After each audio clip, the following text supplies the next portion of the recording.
This must be a dream.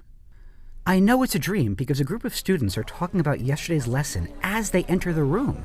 The bell won't ring for another 30 seconds, but they're already speculating about what I'm going to teach them today. And Toni Morrison is outside riding the class unicorn. Yeah, it's a dream.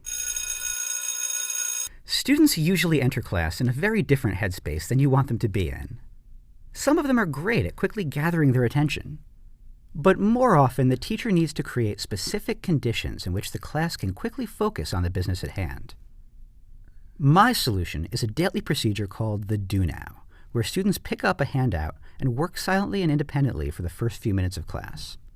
It sounds easy, but there's a lot of nuance. Here's how to run a Do Now that promotes bell-to-bell learning and sets the tone for hard work. First, establish the expectation that students will pick up the Do Now on the way to their seat. You can stand near the door to greet kids and remind them to grab it. Narrate the actions of students who are seated and working before class begins, because once the bell rings, it's time to start working silently. Right now, kids are solidifying key points from yesterday that will be relevant to today's lesson. I also sometimes ask them to activate prior knowledge that will be useful for framing new material. When I return essays, I use the Do Now to have them reflect on their work.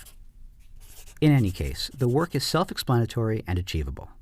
Most of your students should be able to complete most of the work in the time allotted. And I always include a challenge question at the end for students who might finish early. So what am I doing? First of all, I'm not taking questions. It's a silent work time, and I want to follow my own rule, so I give them strategies for what to do if they don't know the answer. Instead, I'm scanning the room, ensuring that everyone is working hard. If a student is making noise or comes in late, I'll get their attention and point to the Do Now expectations. Then I do another lap around the room, looking at their work, gathering data about their understanding, and searching for something very specific. It's what I call the great mistake. It's an error that is either common to a lot of students' work or is essential to the coming material.